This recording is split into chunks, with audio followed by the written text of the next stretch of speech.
Bonjour, moi je vais vous présenter une présentation sur les données qui sont dans les autorisations de mise sur le marché conditionnelles des vaccins contre la Covid-19. Donc à ce jour, il y a 4 vaccins qui sont autorisés en France, 2 qui sont à base d'ARN messager et 2 qui sont à vecteurs viraux non réplicatifs. Alors tout d'abord, qu'est-ce que c'est que le contexte d'autorisation de mise sur le marché conditionnel? Eh bien, on peut avoir une AMM conditionnelle si on est dans les catégories de médicaments suivantes, c'est-à-dire des médicaments qui vont être destinés au traitement ou à la prévention de maladies soit très graves, soit potentiellement très mortelles, des médicaments qui seraient destinés à être utilisés dans des situations d'urgence avec une menace pour la santé publique, ou des médicaments orphelins. Parce qu'on considère que dans ces cas-là, eh bien, le bénéfice d'obtenir la dispensation du médicament en avance, avant même que toutes les données soient complétées, eh bien, est favorable à la santé publique. Donc il y a des conditions pour obtenir ces AMM conditionnels. Il faut tout d'abord que le rapport bénéfice-risque du médicament soit jugé positif. Il faut que la commission qui octroie ces AMM juge probable que le demandeur, c'est-à-dire le laboratoire, pourra fournir par la suite les données qui sont manquantes. Troisièmement, que le médicament répond à des besoins médicaux non satisfaits. Et quatrièmement, que les bénéfices pour la santé publique l'emportent sur le risque inhérent au fait que des données supplémentaires sont encore requises pour obtenir une autorisation de mise sur le marché standard. Alors, il faut savoir que normalement, l'AMM conditionnelle se borne à l'absence à une non-complétude des données cliniques, mais que dans le cadre des situations d'urgence comme celle de la pandémie Covid-19, eh bien, même les données précliniques ou pharmaceutiques peuvent être incomplètes. D'ailleurs, l'ANSM rappelle que tous les médicaments qui tombent sous le coup d'une AMM conditionnelle, eh bien, quand on en fait la publicité, notamment si on donne des données chiffrées d'efficacité ou des fins indésirables, on doit rappeler que c'est une AMM conditionnelle et on doit rappeler les limites d'efficacité et de sécurité qui avaient été déterminées par les autorités de santé. Donc dans ce contexte-là, pour les vaccins qui nous intéressent, eh bien pour Pfizer et Moderna, il faut savoir que la fin de l'étude de phase 3 sera en 2023 et 2022 respectivement, et qu'on voit ici donc les obligations spécifiques, puisque comme il n'y a pas toutes les données qui sont requises, qui sont présentes lors du dossier d'AMM, en fait, les autorités de santé demandent sous forme d'obligations spécifiques de compléter ces données, et donc ça, c'est des tableaux que vous pouvez retrouver dans les dossiers d'AMM pour savoir quelles sont les données qui sont manquantes et qu'ils ont pour obligation de donner par la suite avec la date à laquelle ils doivent la donner. Donc par exemple, je ne vais pas toutes les détailler, mais pour Pfizer, ils doivent compléter la caractérisation de la substance active et du produit fini, donc pour juillet 2021. Ils doivent assurer la qualité du produit, donc ça c'est juillet 2021. Ils doivent assurer la reproductibilité du procédé de fabrication et interlo pour mars 2021, etc., etc. Donc ça, vous pouvez tout retrouver dans le dossier d'AMM. Et donc c'est la même chose, on a exactement la même chose pour le vaccin AstraZeneca ou pour le vaccin Janssen. Alors concernant les vaccins à ARN messager, donc comment ça fonctionne? Il y a un ARN messager qui est encapsulé dans une nanoparticule lipidique qui va rentrer dans la cellule du vacciné. Et là, grâce à la machine traductionnelle de la cellule du vacciné, eh bien, le gène d'intérêt, donc là en l'occurrence la protéine spike contre lequel on veut immuniser, va être fabriqué donc en protéines qui ensuite vont être adressées à la membrane pour aboutir à la production d'anticorps anti-spike par l'organisme vacciné. Alors, qu'est-ce qu'il y a dans le vaccin Pfizer? Donc, la substance active, c'est un ARN messager qui a été modifié de plusieurs manières. Il faut savoir que la séquence qui a été prise, donc je l'ai mis pour ceux qui travaillent dans les séquences, c'est celle d'un des premiers isolats de SARS-CoV-2 qui a été isolé à Wuhan, donc c'est-à-dire la souche de l'année dernière. Cet ARNM donc, a été modifié pour comporter 2 mutations de proline, en fait, pour bloquer la spike dans la conformation de préfusion optimale. Et d'autre part, les uridines de l'ARN messager ont été remplacées par des N-méthylpseudoiridines afin de minimiser la reconnaissance de l'ARN messager par les toll-like récepteurs, ce qui pouvait engendrer une surréaction immunitaire. Bon, comme tout ARN messager, ils sont capés en 5' et polyadénylés en 3'. Concernant les nanoparticules lipidiques, donc elles sont composées de 4 lipides différents qui ne sont pas exactement les mêmes pour Pfizer ou pour Moderna. il faut savoir qu'à chaque fois, il y a deux lipides qui sont des nouvelles substances qui n'ont encore jamais été utilisées chez l'homme dans un produit de santé approuvé par l'Agence européenne du médicament. Donc c'est ALC 0315, ALC 0159 pour Pfizer, SM102 pour Moderna et PEC 2000 DMG également pour Moderna. Ce sont donc, parmi ces ingrédients, donc c'est ceux qui contiennent du polyéthylène glycol en particulier, qui a été suspecté d'être à l'origine des chocs anaphylactiques qui sont plus fréquents avec les vaccins donc à ARNM, de l'ordre, selon le CDC, de 11 cas par million de vaccinés, versus la grippe où ça tourne plutôt autour de 1,36 cas par million de chocs anaphylactiques. Et il y a évidemment d'autres exceptions dont je ne parlerai pas parce qu'il n'y a pas grand-chose à dire. Évidemment, comme dans tout médicament, il y a des impuretés, puisque quand on fabrique un médicament, on peut être amené à utiliser certains composés dont la présence est indésirable dans le produit fini. Donc qu'est-ce qu'il y a comme impureté dans le vaccin Pfizer et Moderna? Eh bien, il y a des ARN messagers tronqués, ce qu'ils appellent truncated RNA en anglais. Donc c'est des fragments incomplets de l'ARN, donc qui seraient dus en fait à un arrêt prématuré de la réaction de synthèse in vitro des ARN messagers. Donc ils suspectent ça, en fait ils ne savent pas exactement pourquoi, mais ils suspectent ça parce que les ARN messagers, ils ont vu qu'ils étaient très souvent capés en 5', mais rarement polyadénylés en 3', donc ils pensent que c'est l'arrêt de la synthèse prématurée. Selon donc les laboratoires, ces ARN messagers ne seraient pas traduits en protéines, mais voilà, c'est une supposition. Et d'autre part, l'Agence européenne du médicament posait aussi la question dans le rapport de quel était le pourcentage d'intégrité, c'est-à-dire le rapport d'ARN messager complet sur le rapport d'ARN messager tronqué, parce que si ils ne connaissent pas ce rapport, ça veut dire qu'au final, on ne sait pas trop quelle est la dose qu'il y a dans le flacon.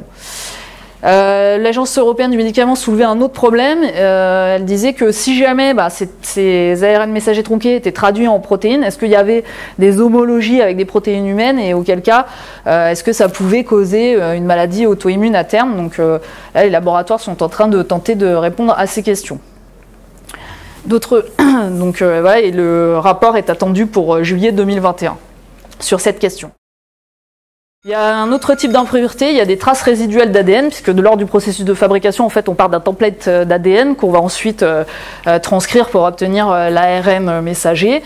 Et donc là, pareil, l'Agence européenne du médicament leur demande d'améliorer un petit peu leur processus de digestion de l'ADN. Maintenant, je vais parler des vaccins à vecteurs adénoviraux, donc non réplicatifs. Donc ce vaccin consiste à prendre un adénovirus, à le modifier pour insérer dedans le gène d'intérêt, mais j'y reviendrai.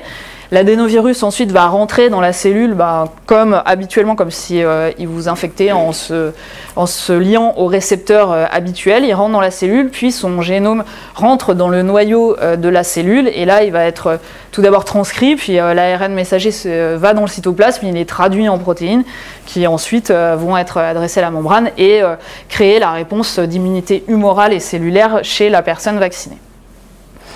Alors comment ça se construit ces vecteurs? Eh bien c'est par modification génétique d'un adénovirus. On va voir qu'il y a plusieurs types d'adénovirus possibles, et on va le modifier de deux manières différentes. D'une part pour le rendre non réplicatif, pour pas qu'il puisse infecter la personne qui recevrait le vaccin. Donc ça se fait en supprimant des gènes essentiels à la réplication du virus, et d'autre part en insérant une sorte de cassette contenant le gène d'intérêt contre lequel on veut vacciner la personne. Donc là en l'occurrence pour ces vaccins-là ça va être Spike. Alors le problème c'est si ils sont non réplicatifs ces virus, comment on fait pour en produire des millions et des millions de doses? Eh bien en fait on va les propager sur des cellules humaines qui vont être modifiées pour être transcomplémentées avec le gène qui manquait chez l'adénovirus. Donc là en l'occurrence c'est des cellules qui vont posséder le gène E1. Donc il y a deux types de cellules qui permettent de faire ça. C'est les cellules HOK293 qui sont des cellules rénales embryonnaires humaines qu'on a transcomplémentées avec le gène E1 pour faire répliquer ces vecteurs adénoviraux. Ou alors il y a une autre lignée qui est la lignée cellulaire perséciste qui est issue de rétinoblastes de fœtus humains et qui serait un peu meilleure parce qu'il y aurait moins de recombinaisons homologues avec le vecteur pour ne pas produire des vecteurs viraux réplicatifs qui auraient récupéré leur gène par recombinaison avec la cellule. Voilà. Alors, qu'y a-t-il précisément dans le vaccin d'AstraZeneca? Donc, la substance active, c'est un adénovirus de chimpanzé qui a donc été génétiquement modifié. On lui a enlevé son gène E1 pour qu'il soit non réplicatif, et puis on lui a intégré une cassette contenant le gène Spike.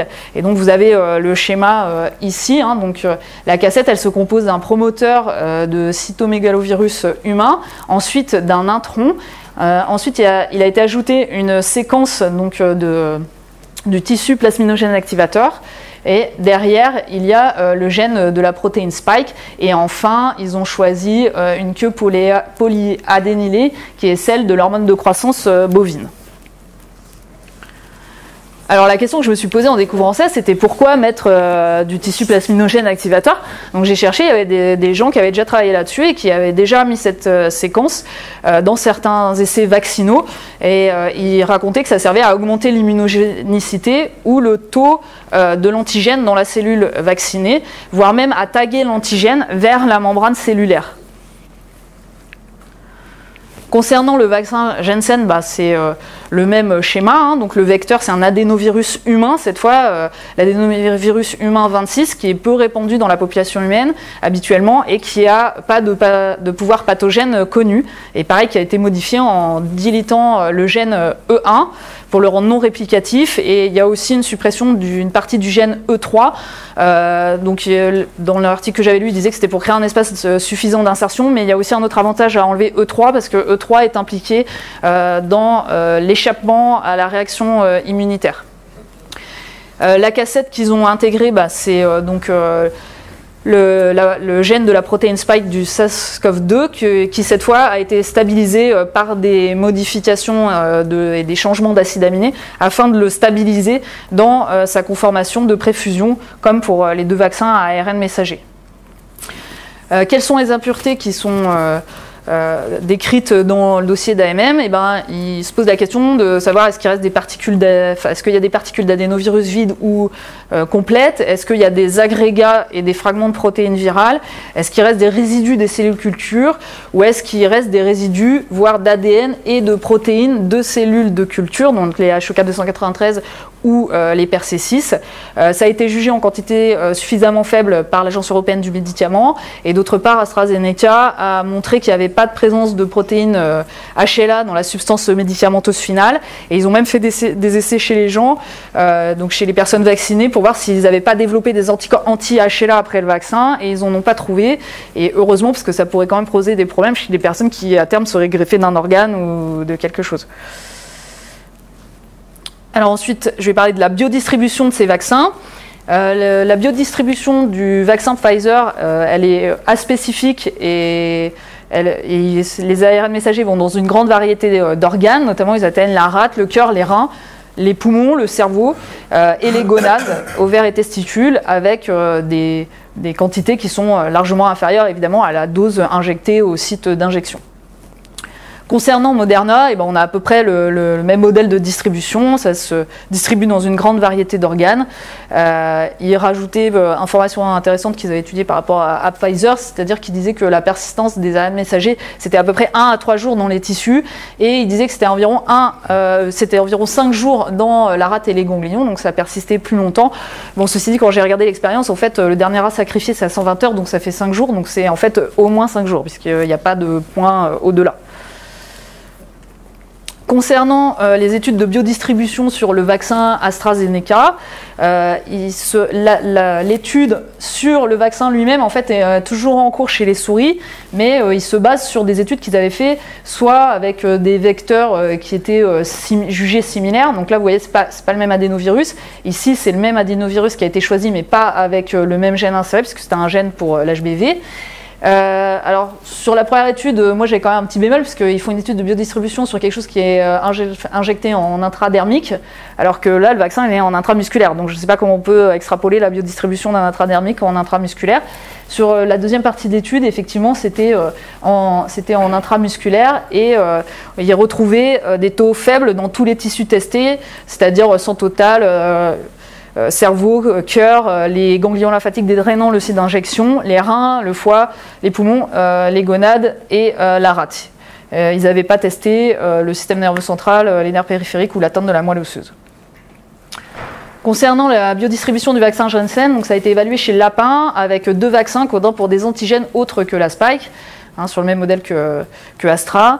Les animaux ont été sacrifiés à différents temps, allant de 11 jours à 180 jours après que le vaccin ait été injecté chez les animaux en intramusculaire.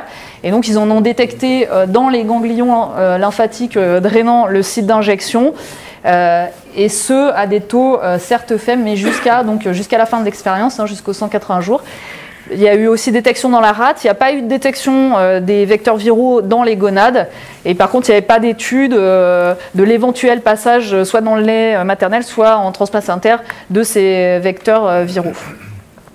Au niveau des études de génotoxicité, carcinogénicité, il n'y en a pas eu, sauf pour Moderna, qui a fait un petit peu de génotoxicité, notamment sur le nouveau composant lipidique, et dont les résultats suggéraient qu'il n'y avait pas de potentiel génotoxique chez l'homme. Maintenant, je vais passer aux données d'efficacité clinique. Donc pour le vaccin Pfizer, l'efficacité clinique, elle a été réalisée suivant cette flowchart. Bon, c'est dommage, on ne voit pas, mais il y a à peu près un peu plus de 18 000 personnes dans chaque bras, donc dans le bras vaccin et le bras placebo. C'était un essai randomisé en double aveugle contre un placebo qui était du sérum physiologique et qui a été mené dans plusieurs pays, notamment aux États-Unis, au Royaume-Uni et un petit peu au Brésil, en Afrique du Sud, en Allemagne et en Turquie. Alors malheureusement, il y a une intention affichée de Pfizer de vacciner les personnes qui se trouvent dans le groupe placebo après 6 mois. Et ça, c'est dommage parce que ça fera disparaître la comparaison pour les effets indésirables à moyen et long terme. Donc je ne sais pas, ils sont en parlementation, je crois, avec la FDA pour ça. Au niveau de l'efficacité, l'AMM conditionnel rapporte une efficacité d'environ 95%. Voilà, j'ai mis l'analyse par sous-groupe dessous. Donc effectivement, il y avait une très bonne efficacité pour tous les sous-groupes, sauf pour le groupe des plus de 75 ans où l'efficacité était suggérée sans qu'elle ait pu être démontrée statistiquement, puisqu'il n'y avait pas assez de personnes ou d'occurrence des événements dans ces groupes-là. Il y a une autre étude, donc là on sort du dossier d'AMM. Ça, c'est une étude qui a été publiée après, sur une étude observationnelle cas témoins qui a été réalisée en Israël et qui a inclus énormément de personnes et qui retrouvait en fait des résultats totalement similaires aux résultats qu'on pouvait voir dans l'AMM, puisqu'il y avait une protection de 92% pour les infections documentées et de 94% pour les Covid-19 symptomatiques. Alors après, comme j'ai beaucoup écouté Mathieu, je n'ai pas pu m'empêcher de chercher les liens d'intérêt des auteurs et j'ai trouvé quand même qu'il y en avait beaucoup qui avaient des liens d'intérêt avec Pfizer. Il y a une autre étude, cas témoins réalisée en Angleterre sur les personnes âgées. Donc, ils ont évalué à peu près 150 000 personnes de 70 ans et plus. Et ils trouvaient une efficacité vaccinale chez les plus de 80 ans qui était de l'ordre de 70% après la première dose du vaccin et de 89% après la seconde dose du vaccin. Alors c'est un peu compliqué leur calcul parce que c'était si on comparait au risque de la période la plus élevée des 4/9e jours. Parce qu'en fait, quand on regarde la courbe, on voit là, c'est les non-vaccinés. Et qu'en fait, manifestement, dans leur série, il y avait un surrisque d'être positif pour le SARS-CoV-2 du jour 1 au jour 9. Et donc, ça, c'est les résultats par rapport à cette période-là. Si on compare au taux des non-vaccinés, en fait, les efficacités sont de 59% et de 85% respectivement. Et puis, il y a une autre chose qui m'a interpellée, c'est qu'à la fin, le dernier point, à partir du jour 35-41, enfin la mesure 35-41, en fait, l'efficacité se remet à diminuer. Donc, est-ce que c'est pour ça l'immunité chutant? Est-ce qu'il faut refaire la deuxième dose à ce moment-là ou pas? J'aurais bien aimé que le graphique se poursuive justement sur la dose 2, puisque c'est une question que tout le monde se pose. Combien de temps va durer cette immunité vaccinale? Et en fait, ça s'arrête 14 jours après la seconde dose, donc on n'a pas la réponse dans cet article. Ça, c'était encore un autre article qui a été fait en Écosse. Donc, c'était une cohorte observationnelle et prospective où ils ont estimé l'efficacité vaccinale de la première dose du vaccin Pfizer et de AstraZeneca. Mais cette fois, avec comme critère, c'était les hospitalisations. Donc, ils rapportaient des efficacités de la première dose de 85% pour diminuer les hospitalisations pour Pfizer et de 94% pour diminuer les hospitalisations grâce au vaccin donc AstraZeneca. Et donc ce qu'on pouvait voir, on retrouve un peu en fait comme sur le graphique que j'ai monté précédemment dans l'autre étude, c'est-à-dire que la meilleure efficacité après la première dose c'est 28 à 34e jour et que après l'efficacité semble diminuer. Donc ça, c'était pour tous les vaccinés, donc c'était poolé les vaccins Pfizer et Moderna. Et AstraZeneca, pardon, et ici c'est que les résultats pour Pfizer, et c'était pareil, on retrouvait, donc à partir du 34e jour, l'efficacité semble diminuer. Donc est-ce que c'est le bon moment peut-être pour faire la deuxième dose? Concernant l'efficacité de Moderna, eh bien, ça a été vu sur un essai randomisé en double aveugle avec placebo, avec le placebo qui était du sérum Phi. Bon, il faut quand même savoir que ceux qui ont administré le vaccin, en fait, étaient pas en blind. Ils n'étaient pas masqués. Ils savaient ce qu'ils injectaient. Voilà. Mais après, pas les autres, pas ceux qui ont vu les patients, ni les patients. Donc l'efficacité rapportée pour Moderna, elle est de 95%, et on retrouve pareil que pour Pfizer, en fait, elle est très bien démontrée pour tous les groupes d'âge jusqu'à 75 ans. Pour les personnes de plus de 75 ans, en fait, l'efficacité n'a pas pu être démontrée parce qu'il n'y a pas eu assez de personnes ni assez d'événements dans les groupes. Donc concernant les vaccins à ARN messager, quelles sont un peu les données d'efficacité manquantes? Eh bien, ce serait la question qu'on se pose tous. Est-ce que ça protège des infections asymptomatiques? Quel est l'impact du vaccin sur la transmission et quelle est la durée de protection? Donc il semble probable que le vaccin protège également contre les formes sévères d'après les documents que j'ai vus, mais ça n'a pas été démontré complètement à l'heure actuelle. Je vais maintenant passer aux données d'efficacité pour le vaccin AstraZeneca. Alors là, c'est un peu le casse-tête, les données sont très difficiles à interpréter, puisque dans l'étude, en fait, il y a une erreur de dose, donc ils ont mal calculé les doses dans les lots, et ça fait qu'il y a une partie des personnes incluses qui ont reçu la mauvaise dose, mais qui sont restées incluses. Donc après, ça fait des tableaux extrêmement difficiles à interpréter. Donc voici les études qui ont été faites sur ce vaccin. Donc il y en a eu 4, 2 qui se sont passées donc, au Royaume-Uni, une au Brésil, une en Afrique du Sud. Donc les 2 phases 3, c'est celle du milieu, donc c'est Royaume-Uni et Brésil. Il faut noter qu'elles sont seulement en simple aveugle. Il n'y a que les patients qui ne savent pas ce qu'ils reçoivent. Et le placebo, c'était un vaccin méningocoque. La seule partie de l'étude qui est en double aveugle, donc c'est l'étude de phase 1-2 qui s'est passée en Afrique du Sud. Et oui, sur les doses, voilà, là on voit qu'ils n'ont pas tous reçu la même dose. Donc au Royaume-Uni, ils ont reçu une dose standard et une dose plus faible à cause du problème de calcul. Et au Brésil, ils ont reçu 2 fois la dose standard. Voilà.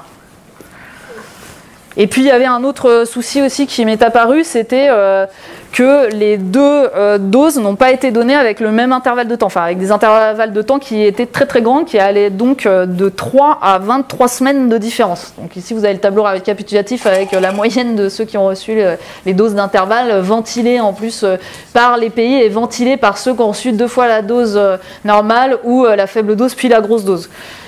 Voilà, c'est ce qui fait qu'à la fin, c'est très compliqué d'interpréter les datas. Donc, si on pool ces résultats sur sur l'étude britannique et sur l'étude brésilienne, on voit une efficacité globale qui est aux alentours de 60%, avec un effet a priori sur les hospitalisations. Par contre, sur les infections asymptomatiques, il n'y avait pas d'effet. Alors si on regarde un peu plus les tableaux détaillés, on voit que si on regarde ce qui se passe entre la première dose et la deuxième dose, sur le bras britannique, en fait, il n'y a pas d'efficacité démontrée. Alors que dans le bras brésilien, il y a une efficacité démontrée, et donc évidemment, si on poule les deux, ça devient efficace. Et pareil, si on regarde par rapport au temps, sur l'étude britannique de la 4e à la 8e semaine, il n'y avait pas d'effet démontré. Alors que dans le bras brésilien, ce n'était pas les mêmes semaines, c'était de la 9e à plus de 12 semaines qu'il n'y avait pas d'efficacité démontrée. Donc est-ce que c'est dû aux différences de dose? Est-ce que c'est dû aux différences de temps entre la première dose et la deuxième dose? Voilà, c'est à creuser. Il y a eu une autre étude qui a regardé un peu l'efficacité de ce vaccin face aux variants sud-africains. Qui a enrôlé à peu près 2000 adultes. Et en fait, la conclusion, c'est que les 2 doses du vaccin AstraZeneca n'avaient pas montré de protection contre le variant sud-africain. Maintenant, si on regarde le vaccin Janssen, Donc l'efficacité clinique a été testée par une étude randomisée en double aveugle contre placebo qui était du sérum physiologique et qui s'est déroulée aux US, en Argentine, au Brésil, au Chili, au Pérou, au Mexique, en Colombie et en Afrique du Sud, avec un suivi qui était prévu pour 24 mois, mais ça comme toutes les études.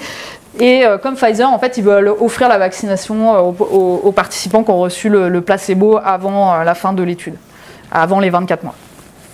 Donc, quels sont les résultats de ce vaccin? L'efficacité moyenne est d'environ 66%, ce qu'on retrouve quand on le regarde soit à 14 jours après la vaccination, puisque pour Janssen, il n'y a qu'une seule injection, soit 28 jours après la vaccination. Et il y avait manifestement un effet qui avait été mis en évidence sur une protection contre les formes sévères du Covid. Par contre, ils n'ont pas pu démontrer d'efficacité sur la diminution de la charge virale chez les sujets positifs au SARS-CoV-2 et il n'y a pas d'efficacité démontrée sur les formes asymptomatiques à ce jour et sur la transmission, pareil, on se pose toujours la question. Donc là, je vous ai fait un petit récapitulatif des données manquantes donc, qui sont dans le dossier d'AMM. Donc pour l'instant, l'Agence européenne du médicament dit qu'on ne sait pas quel devrait être l'usage chez la femme enceinte ou la femme allaitante, chez les patients immunodéprimés, chez les sujets avec des comorbidités telles que des BPCO, des diabètes, des maladies neurologiques chroniques et des maladies cardiovasculaires. Si on doit l'utiliser chez des patients avec des maladies auto-immunes ou des maladies chroniques inflammatoires, qu'on ne connaît pas l'interaction avec les autres vaccins et qu'il manque évidemment les datas de sécurité à long terme puisque pour l'instant l'étude n'est pas encore finie et c'est à peu près donc, les mêmes pour les 4 vaccins, il n'y a pas vraiment de différence. Et puis à la fin, je me suis un peu intéressée à ce qui agite un peu tout le monde en ce moment, et notamment dans la presse, hein, c'est les thromboses suite au vaccin AstraZeneca. Donc l'Agence européenne du médicament estime le risque thrombotique avec le vaccin AstraZeneca à 5 par million de vaccinés. Pour l'instant, ils ont enregistré 62 cas de thrombose cérébrale et 24 cas de thrombose splanchnique, mais elles sont encore en cours de... Ils sont en train de revoir les dossiers pour voir si c'est imputable ou pas. Il faut savoir que la majorité de ces cas se produisaient chez des femmes qui avaient moins de 60 ans et que ça se passait dans les 2 semaines suivant la vaccination. Donc au départ, moi quand j'ai vu ça, je me suis tout de suite dit ah bah oui, puisqu'il y a le tissu plasminogène activateur qui est un agent thrombolytique physiologique. Est-ce que le fait d'avoir mis une séquence donc ici qui fusionne avec la protéine spike, est-ce que ça peut pas faire qu'on développe des anticorps anti-plasminogène et donc se retrouver dans un état thrombotique. Mais ça, c'était que mon hypothèse. Donc j'ai regardé si ça existait, les anticorps anti-plasminogènes, et oui, ça existe dans la littérature, et c'est souvent associé à d'autres maladies auto-immunes, et effectivement, ça fait des thromboses. Mais manifestement, j'étais partie dans le mauvais sens, puisque maintenant, il y a des nouveaux articles qui sont sortis, et qui suivent plutôt la piste des anticorps anti-facteur plaquettaire 4, donc parce qu'ils ont relevé que la clinique des patients qui présentaient ces thromboses, en fait, c'est une thrombose veineuse atypique avec une thrombopénie, plus ou moins des saignements, pouvant même aboutir à une CIVD à la fin. Que c'est des localisations atypiques de thrombose, donc notamment des sinus veineux cérébraux, des thromboses veineuses splanchniques et des thromboses artérielles. La survenue, c'est dans les 14 premiers jours suivant la vaccination et principalement chez des femmes jeunes, inférieures à 60 ans, et dont certains cas ont eu une issue fatale. Au niveau de la biologie, eh bien, les articles de science ont pu mettre en évidence que c'était une thrombocytopénie induite à l'héparine de manière atypique, parce qu'ils ont trouvé des titres très élevés d'anticorps anti-facteur 4 plaquettaire chez tous les patients et qu'ils avaient une forte affinité. Qu'en est-il du vaccin Janssen ? Il y a déjà un case report en fait, de thrombocytémie thrombotique après cette vaccination.